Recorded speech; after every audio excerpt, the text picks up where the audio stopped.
আসসালামু আলাইকুম। আপনাদেরকে আজকে খুব গরম একটা খবর শোনাইতে আসছি, সবাই প্রস্তুতি নেন। প্রথম আলো, আমরা এই প্রথম আলোর কাছ থেকে সারাদিন জ্ঞানের বাণী, সারা দেশের মানুষকে তারা জ্ঞান, কয়দিন আগে দেখেছেন আপনারা তাদের যে ভবনে পন্দে আলো আগুন দিয়েছে, সেই পন্দের আগুনের সেইটারেও তারা সুন্দর করে বানায় 1.5 মাস ধরে তারা এটারে নানান কিছু করে বানাইছে, বানায় তারপরে এক ম্যাজিক বানায় এরপরে এই দৌলতদিয়া ঘাট থেকে কিছু পোলাপানদের তুইলাই না যে কয়টা গেছে ওইখানে, এই যে এই পুরাপুরি দেখতে যেই কয়টা গেছি তোদের সব কয়টার মা দৌলতদিয়াতে বিভিন্ন ব্যাটাদের সাথে লাগায় তোদের পয়দা করছে। যেই কয়জন গেছিস একদম মন্ত্রী থেকে শুরু করে নিচ পর্যন্ত যে গেছিস তোদের সব কয়টার মা দৌলতদিয়ায় গিয়ে লাগায় আসছে। এটা একদম একদম মানে মন থেকে বললাম। কেন বললাম জানিস? তোরা ওইটারে গেছিস সাংবাদিক হিসাবে করতে। প্রথম আলো বাংলাদেশে সাংবাদিকতা করে না। প্রথম আলো এই দেশে ভারতের একটা শাখা অফিস হিসাবে এই দেশে কাজ করে। এরা অসংখ্য, আমরা প্রথম আলোর কী চেয়েছি? আমরা প্রথম আলো অফিস বন্ধ চাইনি তো কোনো দিন। প্রথম আলো 21শে আগস্টের যে জজ মিয়া নাটক, বিএনপি জামাত নাকি জজ মিয়া নাটক সাজিয়েছে, সেই জজ মিয়াকে প্রথম আলো টাকা দিয়ে তারপরে সেই কথাগুলো বের করেছে। অথচ এই জজ মিয়া নিজে এই একজন ক্রিমিনাল ছিল। প্রথম আলো নিউজ করেছে জজ মিয়ার কোনো মামলা ছিল না, নিরীহ নিষ্পাপ মানুষ। অথচ জজ মিয়া আমার কাছে স্বীকার করেছে প্রথম আলো তাদেরকে 2 লাখ টাকা দিয়েছে। তার নামে এর আগে আরও 5টা মামলা ছিল, 5টা মামলা। 7 বছরের জেল ছিল এক মামলায়, সেই মামলায় 2 বছর জেল খেটে তারপর জামিনে বের হয়েছে। এই হচ্ছে জজ মিয়া। সেই জজ মিয়াকে তারা নিরীহ নিষ্পাপ বানিয়ে তারপর তারেক রহমান, লুৎফুজ্জামান বাবর, তারপরে ওই যে আরেকজন রুহুল কুদ্দুস তালুকদার, ওনাদেরকে এই প্রথম আলো একদম ফাঁসি দিতে চেয়েছে। আজকে বিএনপি এইসব কথা ভুলে গিয়েছে, কিন্তু 21শে আগস্ট দিয়েই পুরো বিএনপির জিয়া পরিবার ধ্বংস করে দেওয়ার ইচ্ছা ছিল প্রথম আলোর, সেটা তারা করেছে। এবং সেটা আপনার মানে আমি বলছি সেটা না, প্রথম আলো নিজের পত্রিকাতে সেটা লিখেছে, সেগুলো আছে। আমরা এগুলো মাঝে মধ্যে আমার এই পেজে দেই, আমি ভিডিওতে বলি। তারা নিজে লিখেছে যে প্রথম আলো 2006 সালে এই নিউজ করার পরে তারপরে আবার পুনঃতদন্ত হয়, পুনঃতদন্ত হওয়ার পরে তারেক রহমান বাবর সহ আরও 30 জন আসামিকে নতুন করে এই মামলায় যুক্ত করা হয়। প্রথম আলোর বয়ান, এটা লেখা, সেই পত্রিকা আছে, আমার কাছে আছে এখনও। এখন এই প্রথম আলোর আমরা যেই মানুষগুলো এই যে সেখানে মুফতি হান্নান তার ফাঁসি হয়েছে, এখনও পর্যন্ত জেলে আছে। সেই মামলায় যারা যারা জেলে আছে, যারা জেল খেটেছে, যে 17 বছর যারা জেল খাটলো, এই যে রুহুল কুদ্দুস তালুকদার, তারপরে ডিজিএফআইয়ের তৎকালীন ডিরেক্টর মেজর জেনারেল আপনার Rezaqul Haider, major general Abdur Rahim, NSI director, এই মহাপরিচালক, তারা তো মেরেই ফেলেছে। এর কোনো বিচার নাই? এর বিচার হইতে হবে তো। অসংখ্য আলেম তারা বলেছে যে প্রথম আলো সাংবাদিকরা তারা যখন গুম ছিল তখন ভার্চুয়ালি প্রথম আলো সাংবাদিকরা ফোনে তাদের সাথে সাক্ষাৎকার নিত। তাহলে গুম থাকা অবস্থায় একজন মানুষের যে সাক্ষাৎকার নিয়েছে এবং তারা যেভাবে নিউজ করতো ওইভাবেই তাকে জিজ্ঞাসাবাদ করা হইতো, ওইভাবেই তার বিরুদ্ধে মামলা হইতো। তার মানে এই গুমের সাথে প্রথম আলো জড়িত। প্রথম আলোর কে বলি আপনাদের, এই মতি, তারপরে মতির সাথে আছে আনিসুল, সোহরাব হাসান, এরপরে হলো মহিউদ্দিন ফারুক, টিপু সুলতান, এগুলো মূল। এর বাইরেও আরও আছে কয়েকজন, এগুলো মূল। এরা সবাই এই 21শে আগস্ট এই গ্রেনেড হামলার, তাদের লেখা একদম সরাসরি লেখা। মিজানুর রহমান খান, ওই শালায় তো মরছে। তো এরা সব হইল গিয়া মিলে জিয়া পরিবারকে বিএনপিকে পুরো ধ্বংস করে দিতে চেয়েছিল। শেষ পর্যন্ত জিয়া মানে তারেক রহমান তো দেশে ছিল না, যে তারপরে যাবজ্জীবন ছিল তার। আর লুৎফুজ্জামান বাবর, তারও যাবজ্জীবন ছিল, এরপরে ফাঁসি টাসি ছিল কয়েকজনের। তো এই মানুষগুলো তো কেউ জীবিত বেঁচে আসতো না, আসলে সব কাটারে মেরে ফেলা হইতো। এই কাজটা এই প্রথম আলো করেছে, আমরা সেটার বিচার চেয়েছি। যে আলেমরা গুম থাকা অবস্থায় প্রথম আলো তাদের রিপোর্টার সেখানে থাকতো, ভার্চুয়ালি যুক্ত থাকতো, তাদের পত্রিকা আগের দিন যে শিরোনাম করতো সেই শিরোনাম অনুযায়ী তাদেরকে করা হইতো, মিথ্যা হুজি টুজি বিভিন্ন তালেবান বানায় এই নিউজ করেছে। এটার বিচার হইতে হবে, আমরা সেইটার বিচার চাই। সেইটার বিচার না করে আজকে তার অফিসে গিয়ে তারপরে মায়া কান্না করে এই দৌলতদিয়া ঘাটের এইসব লোক। তো সেটা নিয়ে আমি হয়তো আগামীকালকে বা পরশুদিন আপনাদের সাথে বিস্তারিত কথা বলবো। আজকে যেই বিষয় নিয়ে কথা বলতে এসেছি আপনাদেরকে সেইটা বলি। সেটা হচ্ছে প্রথম আলো কীভাবে সাংবাদিকতা করে, বাংলাদেশের সাংবাদিকতার বিশাল আকারের বয়ান তারা শেখায়, কীভাবে সাংবাদিকতা করে আপনাদেরকে আমি একটু শিখাই। এম আবিদুল ইসলাম রুবেল, জ্যেষ্ঠ সহ সম্পাদক, ছোটোখাটো পদ না কিন্তু, পরিচয়পত্র নম্বর 04028, প্রথম আলোর সাংবাদিক। তিনি ডক্টর মুজিবুল হক নামে এক ভদ্রলোকের কাছ থেকে নিউজ না করার শর্তে 1 কোটি টাকা চেয়েছেন। সেই ব্যক্তিকে বলা হয়েছে তিনি কয়েকজন পেশেন্ট নাকি তার কাছে, প্রথম আলোর এই সাংবাদিকের কাছে গিয়ে অভিযোগ করেছে তার স্টিম সেল নিত ওই ডাক্তারের কাছ থেকে কয়েকজন পেশেন্ট, সেই পেশেন্টদের মধ্যে তার রিলেটিভও একজন আছে, তারা তার কাছে কোনো রেজাল্ট পায় নাই, এখন তার ক্ষতিপূরণ দিতে হবে। তো ক্ষতিপূরণ কত দিতে হবে? ক্ষতিপূরণ দিতে হবে হলো 30 লাখ টাকা। এই 30 লাখ টাকা যদি না দেয় তাইলে 1 কোটি টাকা দিতে হবে এই সাংবাদিকরে, 2 দিনের মধ্যে দিতে হবে। আচ্ছা, আমরা প্রথমেই আপনাদের প্রমাণ সহই দেখাই। প্রথমে আমরা এই মুজিবুল হকের সাথে জনাব এম আবিদুল ইসলাম রুবেলের যে কনভারসেশন আছে সেই রেকর্ডটা আমরা একটু শুনি, চলেন। সালাম আলাইকুম। আবিদ ভাই, সরি মাত্র বেরোলাম আমি একটু, ওই যে মানে এখানে দেরি হয়ে যেত নামাজ পড়তে পড়তে, বুঝছেন? সরি, তো আমি বের হয়ে ভাইকে কল দিলাম, তো ভাইয়া বলতেছে যে এত টাকা কেন? তো এখন তো বলে কি এত টাকা তো ম্যানেজ করতে পারিনি, বুঝছেন ভাই? এখন টোটাল আপনি কত টাকা হলে চলবে ভাইয়া? ওই যে 30 লাখ টাকা। তো আপনি এতগুলো টাকা কি পেশেন্টকে দেওয়া লাগবে? ভাই এইটা এখন নতুন করে আবার কি বলতেছেন? কারণ ভাইয়া তো আমার সচিব সাহেব তো বুঝছেন তো, উনি খালি আমাকে বলছে তুই এত টাকা দিবি, এত টাকা তোর কি?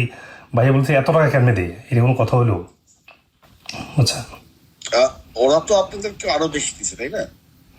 কারণ যদি ক্ষতিপূরণ মামলা ওরা করে, ক্ষতিপূরণ কিন্তু অনেক বেশি গুণ হয় আর কি, হ্যাঁ, নানা কিছু হিসেব করে। কিন্তু ওদেরকে আমি মানাইছি ভাই তোমরা মানে যা পাচ্ছ এটা কি আলহামদুলিল্লাহ নিয়ে নেওয়ার, আলহামদুলিল্লাহ বলে। হ্যাঁ ভাই 20 লাখে হবে না? 20 লাখে হবে না ভাই? প্লিজ এটা আপনি এখন এই সময় এসে বার্গেন করেন না। এই সময় এসে বার্গেন করলে আমি ওদের কাছে খারাপ হয়ে যাবো। মানে 30 লাখ পুরোই দিতে পারবে? 30 লাখ এলে বলছে একদম পুরো, একদম কম হবে না? হ্যাঁ, এটা তো আপনার সঙ্গে না ভাই, আমি তো বলছি চেষ্টা করবো বলছি ভাই, আমি তো চেষ্টা করবো বলছি ভাই, কারণ আমি চাচ্ছিলাম। ওরা তো আরো বেশি চাইছিল, তাই না? বুঝছেন? Thank you.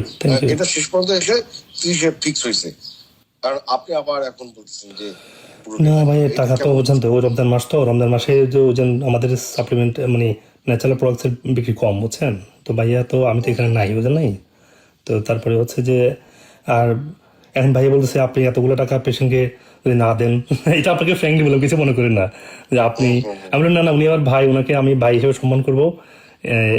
পেশেন্ট মোট কজন? মানে 5 জন। এখন ভাইয়া চাচ্ছে কি, ভাইয়া ওরা তো আমাদের কাছে আসে নাই, বুঝছেন? ভাইয়া চাচ্ছে কি ওয়াই ডোন্ট ইউ, মানে তারা এসে আমাদেরকে বলবো, আমরা ওদেরকে কনভিন্স করি, হয়তো আমরা একটু আর কমাতে পারবো, যেহেতু আমরা তো এটা খরচ, সেলটা তো টাকা দিয়ে কিনে নিয়ে আসছি। আবার সে ইয়েতে যাচ্ছেন। এখন আপনি বিষয়টা হচ্ছে যে আমি আপনাকে একটা ফাইনাল কথা বলে দিই। জি বলুন। আপনি আজকে যদি এটা না পারেন না দেন দেন আপনি ওদের সঙ্গে বোঝেন, আমি মাঝখানে নাই। ওদের সাথে ওইটাই ভাইয়া, ওদের সাথে বসে একটু টাকাটা কমাতে পারি কিনা? 30 লাখ টাকা আপনি ওদের সঙ্গে বসেন, ওরা বসতে চাই কিনা আমি জানি না, আর আমার কাজ আমি করি, ঠিক আছে? আপনি কি করবেন? আপনি একটু ম্যানেজ করে দেন, আপনি ভাই আমাকে হেল্প করছেন ভাইয়া। না, আমি ম্যানেজ করবো কেন?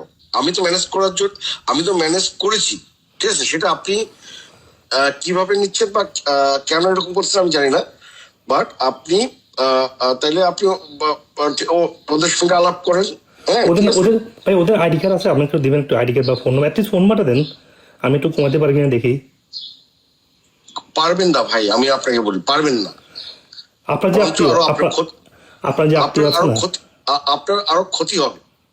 আপনার যে আত্মীয় আছে না, উনাকে দেন, উনি তো আপনার কথা শুনবে। উনাকে আমি কথা বলি একটু, যে ভাই দেখেন আমি তো আমি তো আমার কথা শুনেই তো আপনাকে 30 করছে, তাই না? তো এখন ভাইয়া যেটা হয়েছে যে আমি একটু মাঝখানে আমেরিকাতে, তো আমি থাকতাম দেশে ভাই, এটা কোনো ব্যাপারই ছিল না। আমি আপনার হাতে বসে, পেশেন্টের হাতে বসে, হ্যাঁ, একটা মিউচুয়াল সচেতন। এখন আমি তো টাকা তো ম্যানেজ করতে হচ্ছে, করলাম ভাই, কাজ তো করতেছি। তো যেটা হচ্ছে বাইরে বলতেছে কি যে মিস্টেক হলে আমরা এটা পেশেন্টের সমাধান করি। হ্যাঁ, বুঝতে পারছেন যে আমরা যদি উপকার না পেয়ে থাকে এটা আমরা কথা বলি, আমরা তো অল্প দিব, পরে দিব, বেশি দিব, এত টাকা একসাথে তো দিদি মানে খুব কষ্ট হয়ে যাচ্ছে ভাই। আপনি বলছেন রক্ত পানি করা টাকা না, আর আমার তো ন্যাচারাল প্রোডাক্টসের ইনকাম কিন্তু কম, বুঝছেন, আর স্টেম সেল তো খুব দামি, বুঝেন না।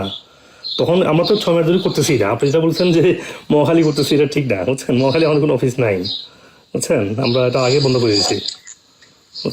মহাখালী আপনি যেতে বলছেন, মহাখালী আপনার অফিস নেই, এটা কি বলেন আপনি?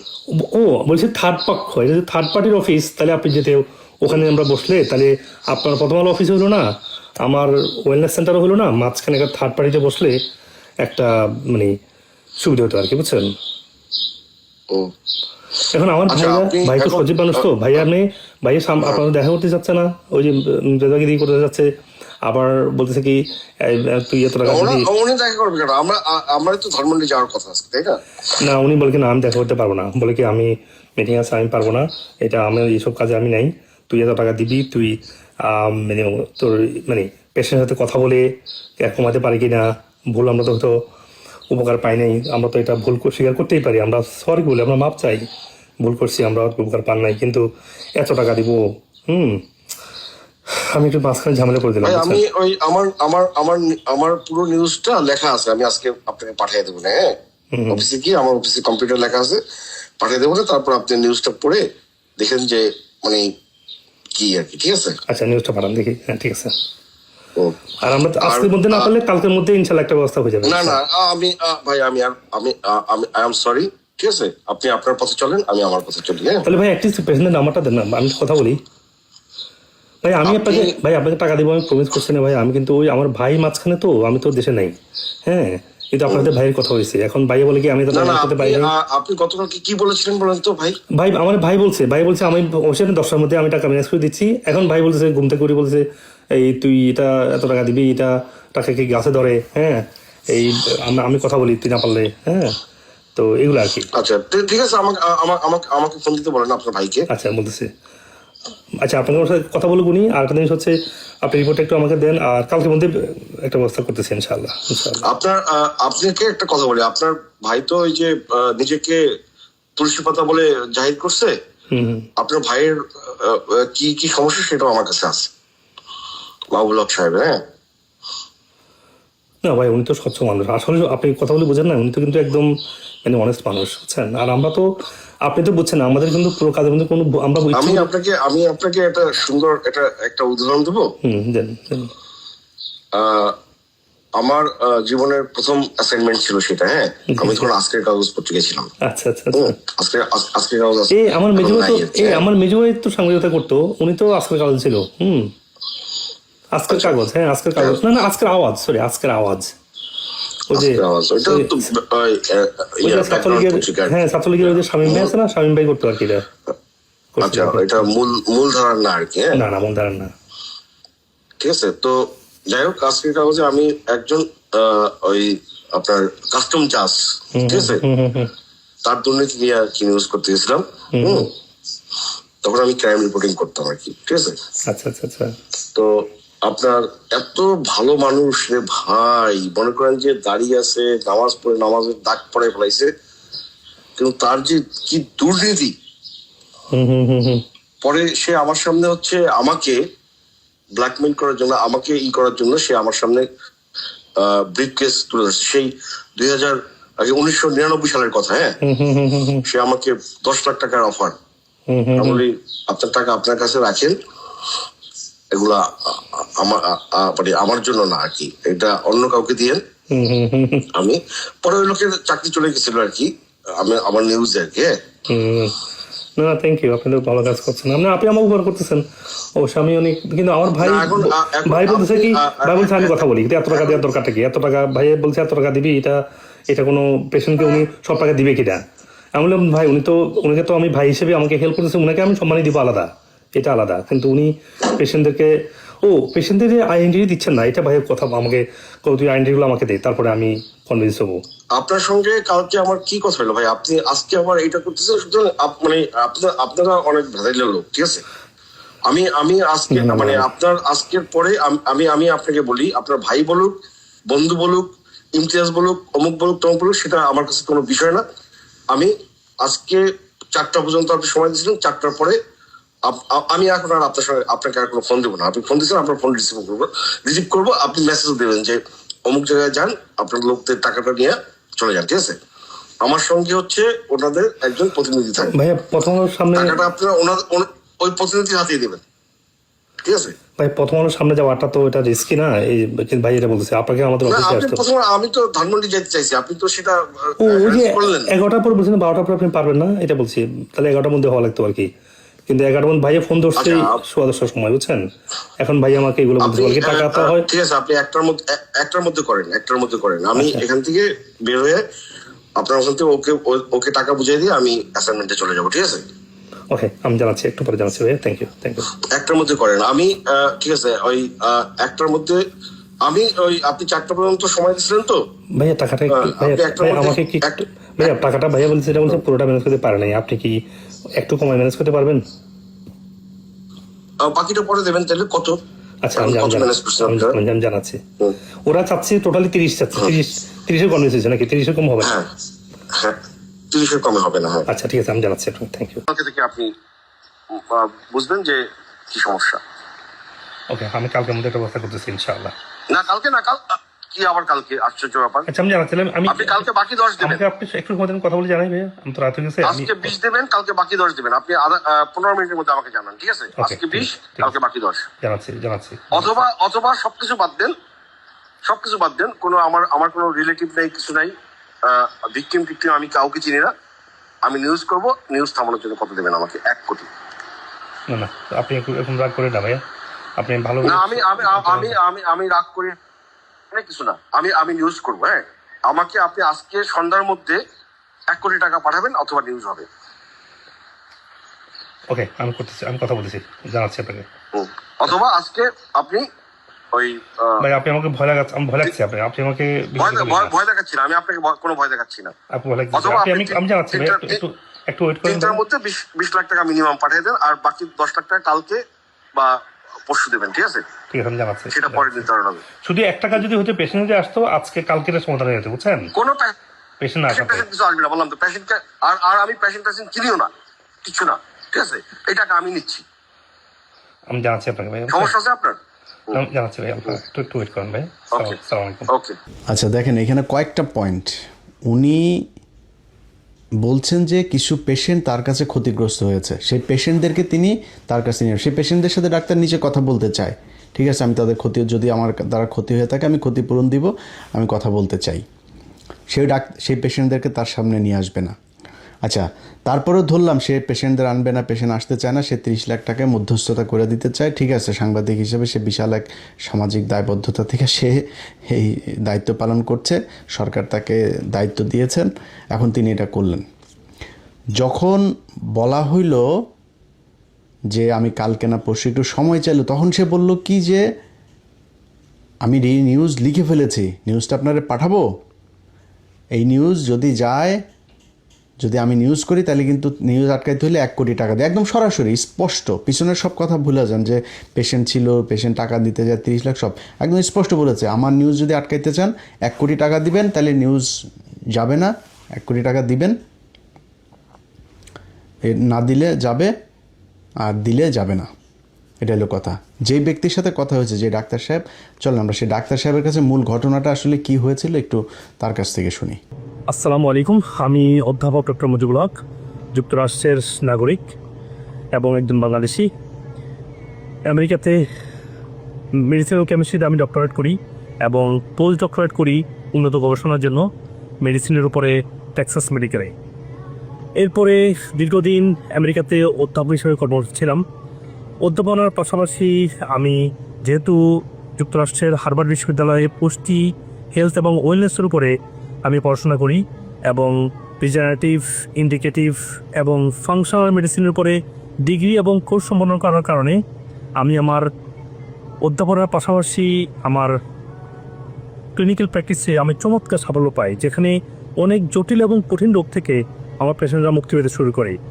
এরপরে যখন আমি এগুলো সোশ্যাল মিডিয়াতে শেয়ার করি, বাংলাদেশে অনেক পেশেন্ট এটার চিকিৎসার জন্য আগ্রহী হয় এবং বাংলাদেশে আমি আমেরিকান ওয়েলনেস সেন্টার প্রতিষ্ঠা করি, যেখানে আমার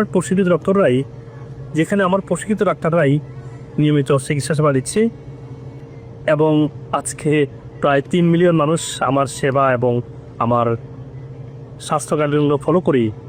এক পর্যায়ে যখন বাংলাদেশি এবং আমেরিকাতে কিছু পেশেন্ট যখন স্টেম সেল নেওয়ার জন্য আগ্রহ প্রকাশ করে, যেটা আমেরিকাতে রিসার্চ বেসড অ্যাপ্রুভাল আছে, এবং বাংলাদেশের জন্য আমি ডিজিডি এর রেগুলার ছাড়পত্র নিয়েই আমি কিছু পেশেন্টের উপর অ্যাপ্লাই করি, যেটা আমি আমেরিকাতেও বিভিন্ন পেশেন্টকে দিয়েছি, যেখানে আমি প্রশিক্ষিত লাইসেন্স ডক্টরদের মাধ্যমে এটা দিয়েছি। কিছুদিন পূর্বে প্রথম আলোর এক সাংবাদিক আমার কাছে একটা বড় অ্যামাউন্টের চাঁদা দাবি করে। উনি প্রথম বলছেন যে আমার কিছু আত্মীয় আপনার স্টেম সেল থেকে উপকার পায় নাই, ওদের ক্ষতিপূরণ দেওয়া লাগবে। তো মানবিক কারণে আমি বললাম ঠিক আছে, তাহলে আমার সাথে কথা বলেন, ওনাদের ডিটেলস আমাকে দেন, অ্যাটলিস্ট পরিচয়পত্র দেন, আমরা দেখি ওনারা উপকার পান নাই বা কেন উপকার পান নাই, একটু কথা বলি। তো উনি এক পর্যায়ে বলছেন না, উপকার তো না, আসলে আমার কোনো প্রেজেন্টেশন নাই, আমার আত্মীয় কেউ নাই, আমি নিজেই এই টাকাটা নেব, আদারও আপনার নামে আমি অনেকগুলো বিষয়ে আমি প্রতিবেদন প্রকাশ করবো প্রথম আলোতে। আমি ব্যাপারটা মতিউর সাহেবকে ওনার পুরো ভয়েস রেকর্ডিং এবং ওনার যে আমাকে যে হুমকি দিচ্ছিল টাকার যে অ্যামাউন্টটা, আমি সব কিছু মতিউর রহমানকে তুলে ধরি। উনি বলছে ঠিক আছে, আমাকে একদিন সময় দেন, আমি এটার মধ্যে কিছু একটা ব্যবস্থা নিচ্ছি। অনেকদিন হয়ে যাওয়ার পরেও মতিউর রহমান সাহেব কোনো প্রতিবেদন, কোনো প্রতিকার বা কোনো আপডেট আমাকে জানান নাই। আমি ইদানিং দেখতে পাচ্ছি আমাদের ঢাকা অফিসে এবং আমেরিকাতে আমার সেলফোন নাম্বারে নিয়মিত বিভিন্ন পত্রিকার সাংবাদিকরা আমাকে রেগুলার কল দিয়ে যাচ্ছে, বাংলাদেশ থেকে আমার কাছে চাঁদা দাবি করছে, এবং এই যে চাঁদাবাজি, এই যে প্রতারণা, এটার কোনোভাবে কাম্য নয়। আমি বাংলাদেশের কর্তৃপক্ষের কাছে আবেদন জানাবো, এই কুচক্রী মহল যারা সাংবাদিক নামের কলঙ্ক, তাদের বিরুদ্ধে দ্রুত ব্যবস্থা নেওয়া হোক। আচ্ছা, এই বিষয়টা নিয়ে আমরা মতি ভাইয়ের সাথে কথা বলেছিলাম। মতি ভাইয়ের আমি নিজেও ফোন দিয়েছিলাম, ওনার ওয়াইফ নাকি খুব অসুস্থ, এই জন্য উনি কথা বলতে পারেন নাই। ওনার সাথে আমি কথা বলবো, 2-1 দিনের ভিতরেই বলবো যে ওনার আসলে ওনার বিরুদ্ধে তো অনেক কিছুই করলাম, তো ওনার সমস্যাটা কোথায়, ইসলামের ব্যাপারে ওনার সমস্যাটা কই, এটা একটু ওনার কাছ থেকে আমার শোনার আছে, এই জন্য আমি কল দিব। আর মতির সাথে কিন্তু আমার সম্পর্ক কিন্তু যে খারাপ ছিল কখন, আমি যখন সাংবাদিকতা করছি, আমি কিন্তু প্রথম আলোর কিন্তু অ্যাওয়ার্ড পাওয়া অনুসন্ধানী সাংবাদিকতায় আমি কিন্তু প্রথম আলো অ্যাওয়ার্ড পাওয়া রিপোর্টার। সো আমার ওনার কাছ থেকে, ওনার সাথে আমার এটা একটু জানার আছে, আমি ওনার কাছ থেকে শিখতে চাই যে আসলে সমস্যাটা কী, ওনার ইসলাম নিয়ে এত চুলকানিটা কেন। এই যে গতকালকে একটা নিউজ হয়েছে, উত্তরবঙ্গে একটা গ্রামে তারা গান বাজনা করতে দিবে না, এটা তারা সেই গ্রামে, সেইটার বিরুদ্ধে প্রথম আলো আর বিবিসি টিভি, তারপর আনন্দবাজার, আরে বাবা পাগল হয়ে গেছে, আর ওর গ্রামেও গান বাজনা বাজাইতে, ওর গ্রামের মানুষ তোমার কাছে এসে কমপ্লেন করছে, মামলা করছে, কোনো সমস্যা আছে? গান বাজনা বন্ধ হইলে ওদের সমস্যা, বিশাল সমস্যা। অনেক জায়গায় যখন ওয়াজ বন্ধ হয়ে যায় তখন কিন্তু প্রথম আলোর সমস্যা হয় না, ওর মূল সমস্যাটা হলো ইসলামে। তো এটা জানার জন্য আমি ওনারে ফোন দিব 2-4 দিনের ভিতরে, জিজ্ঞেস করবো যে ভাই সমস্যা কী, একটু বলেন তো, আপনার আসলে কি চান। আপনি একটা পয়সাপাতি তো আল্লাহর রহমতে আল্লাহ কম দেয়নি, এরপরে আপনি ট্রান্সকমে আছেন, পত্রিকার এই বিশাল ইনকাম, তো ছেলে একটা বানাইছেন শাসা, এই শাসার ধরেন জীবনটার দিকে একটু তাকান, মাদক, নারী, এই ড্রাগ এগুলো নিয়ে সারাদিন ইতে থাকে, আপনার কাছেও সে থাকে না, আপনি নিজেই তার ঘর থেকে বের করছেন, আপনার ঘরে আল্লাহ দিয়ে দিছে, এটা আজাব। তো আপনার সাথে একটু কথা বলে আমি একটু জানবো যে সমস্যাটা কোথায়, আসলে কি চান, কেন এরকম করেন, কেন ইসলাম নিয়ে কী হয়। তো ওইটা যখন কথা হয় তখন আপনাদেরকে হয়তো জানাবো যে ওনার সাথে আমার কি কথা হয়েছে। আর এবার আমরা ওই আবিদুলের একটু বক্তব্য শুনে আসি, চলেন। আবিদুল কি বলে, যে সাংবাদিক চাঁদা চেয়েছে, সেও আমাদেরকে বক্তব্য দিতে, তো তার কাছে শুনি, চলেন কি বলে সে, তারও তো একটা উত্তর জানা দরকার। হ্যাঁ, আসসালামু আলাইকুম। আবিদুল ইসলাম ভাই, কেমন আছেন? জি নমস্কার। হ্যাঁ, জি, ভালো আছি। আমি হিমেল, নিউ ইয়র্ক থেকে বলছি। কেমন আছেন? আমি আসলে, হিমেল? হ্যাঁ হিমেল, আমি ওই যে একটা বিষয় আপনাকে ফোন দিয়েছিলাম, সেটা হচ্ছে গিয়ে মুজিবুল হকের একটা বিষয় আমরা জানতে পারলাম। সেটা হচ্ছে আপনি নাকি ওনার কাছ থেকে নাকি 1 কোটি টাকা চাঁদা চেয়েছেন। আসলে বিষয়টা কি ভাই? না, আমি এক কোটি টাকা চাঁদা চাইনি, ঠিক আছে? এটা উনি ভুল ব্যাখ্যা দিয়েছেন। হ্যাঁ, আর আপনি ইমেল, আপনার পরিচয়টা কি দিবেন? আমি একটা সময় চ্যানেল 24 এর এক সময় ফরমান সাংবাদিক ছিলাম। দক্ষিণ আফ্রিকায় আমি প্রতিনিধি ছিলাম। তো এখন আমি আমেরিকাতে আছি। জি। আচ্ছা, আমেরিকাতে আপনি মানে কি কোনো পত্রিকার সঙ্গে আছেন? না, পত্রিকার সঙ্গে নাই, বাট আমি বিভিন্ন জায়গায় এমনি নিউজ টিউজ করি আর কি। আচ্ছা, জি। উনি একটা ভুল ব্যাখ্যা দিচ্ছেন। আমি কোনো কারো ওনার কাছে কোনো চাঁদা দাবি করিনি বা না। কেন আমি ওনার কাছে চাঁদা দাবি করবো? হ্যাঁ, জি উনি হচ্ছে যেটা হচ্ছে যে উনি ওই একটা বাংলাদেশের একটা ওনার প্রতিষ্ঠান আছে, ঠিক আছে? জি আমেরিকান ওয়েলনেস সেন্টার। হ্যাঁ, জি জি তো এইটা হচ্ছে ওই ওখান থেকে উনি হচ্ছে এই স্টেম সেল থেরাপি বলতে একটা জিনিস আর কি, ওইটা উনি যে কোনো রোগের জন্য ব্যবহার করছে। তো ওখানে আমার কিছু আত্মীয়, হ্যাঁ, জি কয়েকজন ওখানে চিকিৎসা নিয়ে ওইটা ওনারা হচ্ছে কোনো উপকার পায়নি, ওনারা নিজেদেরকে প্রতারিত মনে করছে। তো জি ওইটা নিয়ে আমি ওনার সঙ্গে কথা বলেছিলাম। হ্যাঁ, জি জি তো ওইটা একটা পর্যায়ে ওনার সঙ্গে কথা বললে উনি ওনার ভুলটা স্বীকার করেছেন এবং উনি এটার জন্য ক্ষতিপূরণ দিতে চেয়েছিলেন। হ্যাঁ, আচ্ছা আচ্ছা কিন্তু ওই ওই ক্ষতিপূরণ নিয়ে উনি হচ্ছে কাল ভাড়া শুরু করেন। আজ দেবেন, কাল দেবেন, তাই এখন দিবেন না কিছু, মানে ওনারা চিকিৎসা করছে ওখানে হচ্ছে আপনার 85 লাখ প্লাস টাকা আর কি। হ্যাঁ, জি জি আহ, তো উনি তো বারবার এটা ওইটা করতেছেন, ঠিক আছে? জি আপনার তো উনি করে না। তখন আমি ওনাকে বললাম যে দেখেন, আমি তখন আমার পেশাগত পরিচয় আমি দিয়ে ওনাকে আমি একটা ভয় দেখানোর চেষ্টা করছি যে হয়তো উনি মানে এটা করবে, মানে উনি তাড়াতাড়ি ক্ষতিপূরণটা দিয়ে দেবে আর কি, ঠিক আছে? জি জি উনি করলেন কি, ওইটা খণ্ডিত অংশ করে ওই আপনার যেমনটা বললাম, এটা উনি আমার অফিসে পাঠাইছে আর কি, ঠিক আছে? জি জি অফিসে পাঠাইছে, অফিস আমাকে শোকজ করছে, আমি শোকজের জবাব দিছি। এটা নিয়ে আমি এখন পর্যন্ত মানে অফিসে আমার লড়াই করতে হচ্ছে আর কি, ঠিক আছে? জি জি এই হচ্ছে বিষয় আর কি। হ্যাঁ, আহ, জি এই কি। না, আচ্ছা, এইখানে একটা বিষয় হচ্ছে, যেহেতু এটা আহ, যারা কমপ্লেইন করছে তারা সরাসরি ফেস করলেন না কেন তাদেরকে আপনি? আহ দেখুন, ওই যে তারা সরাসরি ফেস করে না কেন সেটা ওনাকে আমি বলেছি। উনি উনি আমাকে বলেছে উনি বুঝতে পেরেছেন, এটাও বলেছেন, ঠিক আছে? জি ওনাকে আপনি ওই কি যেন মুজিবুল হক সাহেবকে, হ্যাঁ, ওনার সঙ্গে আমার কমপক্ষে 8 থেকে 10 বার কনভারসেশন হয়েছে। আপনি জি ওনাকে বলেন যে আপনি যে আপনাকে নিশ্চয়ই উনি কিছু কনভারসেশন শুনেছে, যেটা হচ্ছে ওই উনি যেটা অভিযোগ করেছেন। হ্যাঁ, জি আপনি ওনাকে বলেন যে আপনি পুরো কনভারসেশনটা শুনতে চান। আচ্ছা, ঠিক আছে, ওইটা আমি নিব।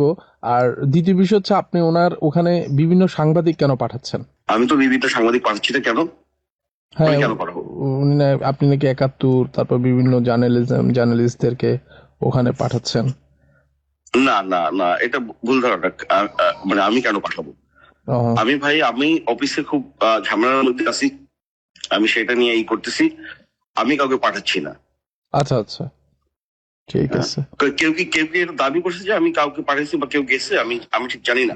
অনেকেই নাকি যাচ্ছে, এবং অনেকেই, আচ্ছা, ওনার এই বিষয়টা, আপনারা যদি কোনো কিছু থাকে, এটা তো প্রথম আলো বা আপনি এটা তো ডাইরেক্টলি সরাসরি ওনাকে হ্যান্ডেল করতে পারেন না।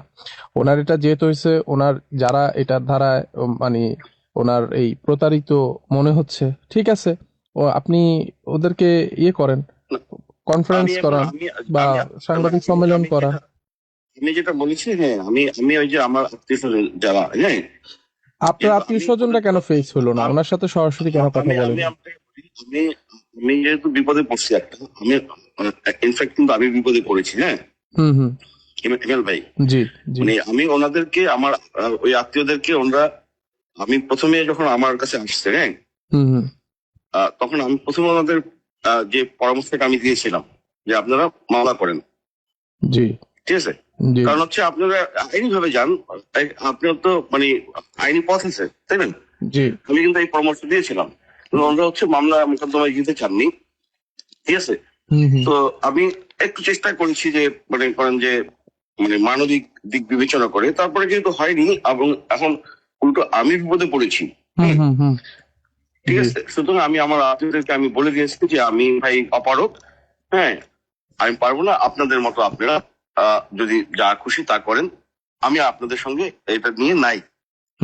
আর আপনারা আপনাদের পথ খোলা আছে অনেক, আপনাদের ওই যে আপনি যেটা বললেন, আপনারা প্রেস কনফারেন্স করেন, আপনারা মামলা করেন, আপনারা নিজেরা ওখানে যান, ঠিক আছে, সেটাই প্রতিষ্ঠানে এগুলো করেন। এছাড়া আমাকে আপনারা পাচ্ছেন না, কারণ আমি নিজেই বিপদে পড়ে গেছি। না না, এখন এই জিনিসটা আমাকে বলেন যে 1 কোটি টাকা কি কি হিসাবে? আমি তো কল রেকর্ডটা দেখছি ওনার। 1 কোটি টাকা মানে আপনার মাধ্যমে কেন যাইতে হবে টাকাটা? আরে এটা বললাম তো, আমি ভাই এটা নিজে এখন বিপদে পড়ছে, আমি এটার জন্য সরি, ঠিক আছে, আপনি ঘুরেন না এটা। হ্যাঁ, যাই হোক, এই হইল গিয়ে আপনার প্রথম আলোর সাংবাদিক, তার ব্যাপারে নাকি অফিসে কি হচ্ছে তা আমরা জানতে চাই। প্রথম আলোতে আমরা নিউজ দেখতে চাই, তার ঘরের মধ্যে চাঁদাবাজ, এই চাঁদাবাজের ব্যাপারে তারা কি পদক্ষেপ নেয় আমরা জানতে চাই। আর হইল গিয়া মতি ভাইয়ের সাথেও কথা হয়েছে, মতি ভাইয়েরও জিজ্ঞেস করা হয়েছিল যে আপনি এটা কি করবেন। মতি ভাই উল্টা বলে দিয়েছে যে ওই ব্যক্তিও খারাপ, ওই ডাক্তারও নাকি খারাপ, এই জন্য এর কাছ থেকে চাঁদা নেওয়া জায়েজ আছে। মতি ভাইয়ের একটু বক্তব্যটা শুনেন। হ্যালো, আসসালামু আলাইকুম। মতিউর রহমান স্যার, কেমন আছেন? আছি, কে বলছেন? স্যার, আমি মোহাম্মদ হিমেল, আমি নিউ ইয়র্ক থেকে বলছি। বলেন। জি স্যার, প্রথম আলোর আপনার অফিসের আব্দুল ইসলাম রুবেল, আরিফ ওনার নাম, উনি একটা জায়গা থেকে ফোনে প্রায় 1 কোটি টাকার মতো চাঁদা চেয়েছে স্যার। হ্যাঁ, ঠিক আছে, এটা আমি জানি। হ্যাঁ স্যার, দেখছি। না ওইটা তো অবশ্যই স্যার। স্যার, এই যে উনি এটা করলো, আপনারা তো কোনো এই বিষয়ে কি কোনো পদক্ষেপ নিছেন কিনা? অনেক কিছু নিচ্ছি, আপনাকে জামা করুন যে অফিস থেকে দেবে, এটা অফিস জানবে ব্যবস্থা কি হচ্ছে, এটা দেখা যাবে। জি আর যার জন্য বলছেন তিনি বোধহয় অনেক কিছু ভালো করেন। জি, ঠিক আছে স্যার, ওইটা ঠিক আছে। উনি যদি ভালো যদি না করে স্যার, না হ্যাঁ, স্যার, তিনি উনি সেটা অনেক কিছু ভালো করেনি, এটা আমাদের ধারণা। তো আমাদের ব্যবস্থা কি করেন সেটা আমি করছি। জি স্যার, কারণ আমি একটা জিনিস স্যার বলি আপনাকে। স্যার, আপনি আমার কথাটা একটু শুনেন স্যার। আপনি যদি কথা না বলেন তাহলে হবে স্যার। আমরা আপনাদের কাছে প্রত্যাশা করি। না না, আমি আমি আপনি অন্যভাবে নিয়েন না স্যার, আমি অন্যভাবে নিয়েন না স্যার। আপনি যদি কথা না যাই হোক, বাংলাদেশের প্রশাসন সাধারণ মানুষকে তো বললাম, সাধারণ মানুষ আপনাদের কাছে অনুরোধ থাকবে ভাই, আমি যখন প্রথম আলোর বিরুদ্ধে শুরু করেছি সেই থেকে তারা 22 মিলিয়নে আটকে আছে, এখান থেকে উঠতে পারছে না, কিন্তু এখান থেকে বের হইতে হবে। আপনার পাশে যদি কেউ থাকে, ওর ফোনটা নিয়ে, তারপর আপনার এই তোর ফোনের মধ্যে তোর ফেসবুক থেকে প্রথম আলোর ফলো করা আছে কিনা, ওর ফোনটা নিয়ে ওটা আনফলো করবেন। নিজে ফলো করা থাকলে আনফলো করবেন, ওদের ইউটিউব চ্যানেল থেকে আনসাবস্ক্রাইব করে তারপরে বের হয়ে যাবেন। ওদেরকে চারিদিকে, ওদের পত্রিকা এলাকায় পড়বেন না, কারোর ঘরে ওর পত্রিকা মানে এটা মাথায় রেখেন। ওরে যদি 1 টাকা ওর অফিসে দেন, এই পত্রিকা কিনে, ওই টাকাটা ইন্ডিয়া আমাদের বাংলাদেশের পেছনে, আমার ইসলাম ধর্মের বিরুদ্ধে এই টাকাটা ব্যবহার হবে। সো এখন সিদ্ধান্ত আপনাদের, প্রশাসনের কাছে। আজকের এই তথ্য প্রমাণ এগুলো দেখার পরে আপনারা তো চান না যে প্রথম আলোতে আক্রমণ হোক, প্রথম আলোর বিরুদ্ধে মানুষ আইন হাতে তুলে না, এটা তো চান না। তাহলে আইন আপনারা আগে করেন, এটারে ইমপ্লিমেন্ট করেন। যদি আপনারা এক্সিকিউট করতে পারেন তাহলে মানুষ আইন হাতে তুলে নেবে না। এই চাঁদাবাজের ব্যাপারে প্রশাসনের কি অ্যাকশন সেটা আমরা দেখতে চাই। এবং যারা যেসব দৌলতদিয়ার পোলাপান জন্ম নেওয়া মালগুলো যারা প্রথম আলোতে এই কদিন গিয়েছিল, তাদের কাছ থেকে আমরা এখন শুনতে চাই যে প্রথম আলো কী সাংবাদিকতা করে। যাই হোক, ভালো থাকেন, আল্লাহ হাফেজ।